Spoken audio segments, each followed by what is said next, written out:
romana u ruci i mislim kako postoje dva puta kojima bi mogla da govorim o njima. Jedan je divna ljubav jedine kćerke koja je svojom upornošću sigurno htjela da sačuva očevu riječ, ako nije mogla da sačuva dužinu njegovog života. Ali odvajajući se od tog puta, emotivnog, bolnog, ulazim u prostor dva romana koje je pisao učitelj, prosvetitelj, poslan krajišnik u nepoznato, tamo gdje su rekli ovdje ćeš raditi i ovdje ćeš živjeti.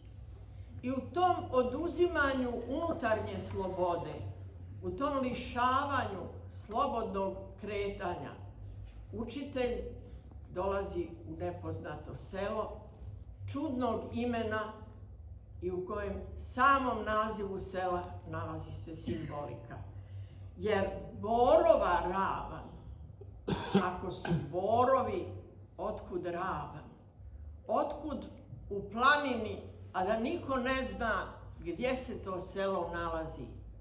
Vukući drveni kofer sa ključem u kojem je skupljeno ono sirotinje što sa njim putuje, rastajući se sa onom koju je volio, on dolazi u vijavici i penjući se tom vijavicom do odredišta, on ne razmišlja o tom kako je to strašno i kako bi moglo biti drugačije. I odjednom se susrećeš sa pitkom rečenicom, sa neobično jasnim stilom, sa takvom slikovitošću, da to pisac ovog prvog romana kao da slika i ti vidiš to selo, to borovo, vidiš te vrhove kojih se on ne plaši, jer će se on umivati na snijegu go do pojasa, a ljudi će se čuditi kako učitelj tako može. U tom selu u koje je došao počinje prava radnja romana, počinje odgoj sela, takve strpljivosti koja nije tipična za krajišnika, jer krajišnici su plamenog srca i tako brzo sagore.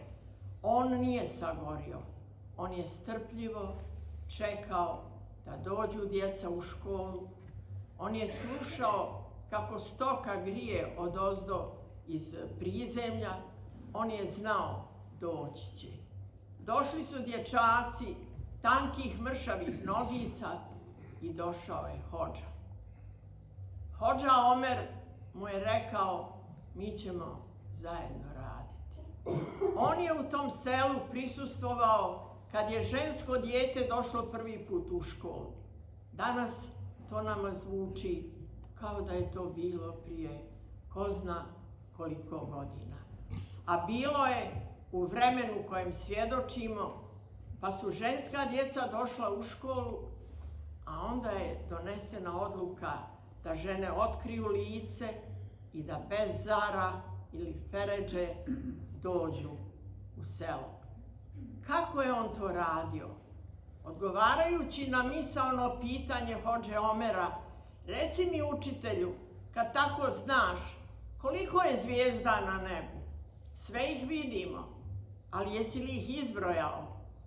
A onda pismeni krajišnik odgovara, kad se izmjeri nebo, izbrojat će se i zvijezde. I tu, u tom selu, živeći i radeći sa ljudima, on svake večeri razgovara sa hodžom u pokušaju da mu objasni šta je to u prirodi, a šta je to što vidimo, a šta je ono što vjerujemo, a ne vidimo.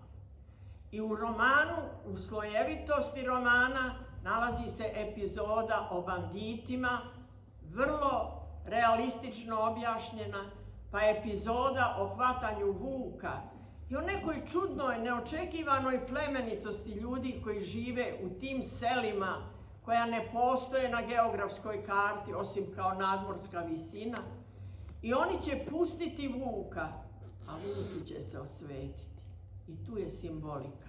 I tu mislim da je pišući ovu priču, epizodu o Vuku, da zapravo nije mislio na Vuka, nego na one koji će ga kasnije ostaviti pred vratima, bez posla, bez smisla, ali sa idejom u koju je vjerovao. U tom selu ostao je godinu dana lik.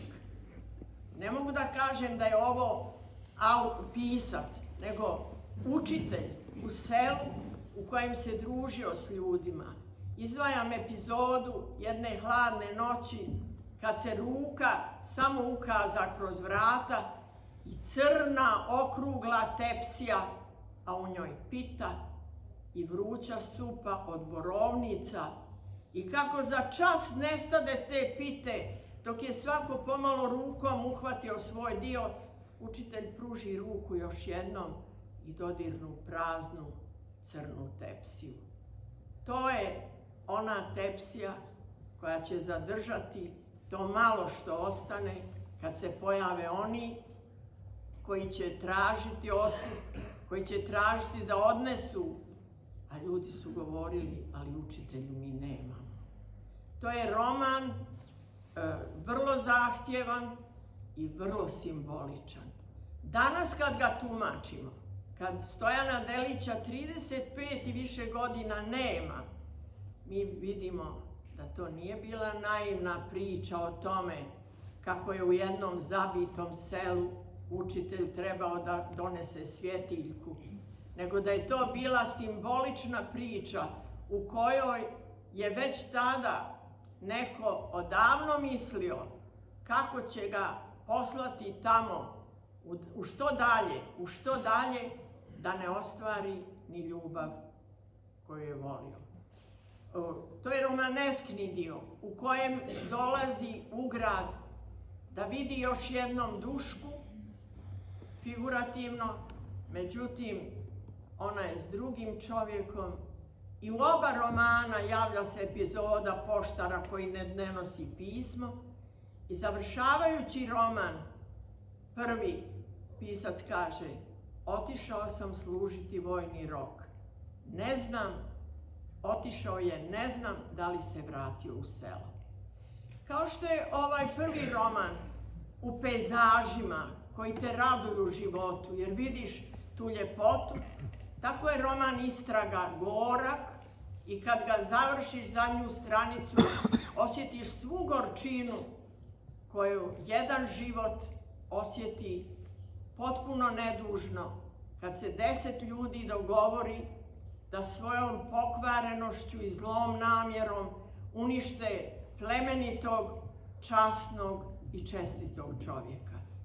Taj Stanko u romanu Istraga, to je onaj junak kakvog nalazimo i u Kafkinom Procesu i u Kamijevom Strancu, oni neshvaćeni, oni koji unaprijed se jave sa svojom idejom i zato budu strašno kažnjeni, oni koji podrede sve svojoj ideji, vjerujući u Savez komunista, vjerujući u pravednost partije, vjerujući u to kako će ih partija zaštititi, a dolazeći pred vrata u komitetu, dojučerašnji drugovi nemaju vremena da ga prime.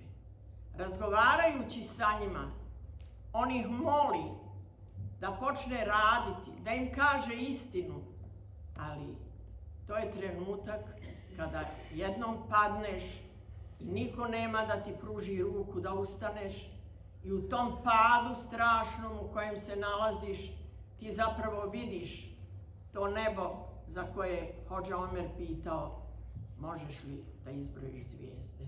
Hvala.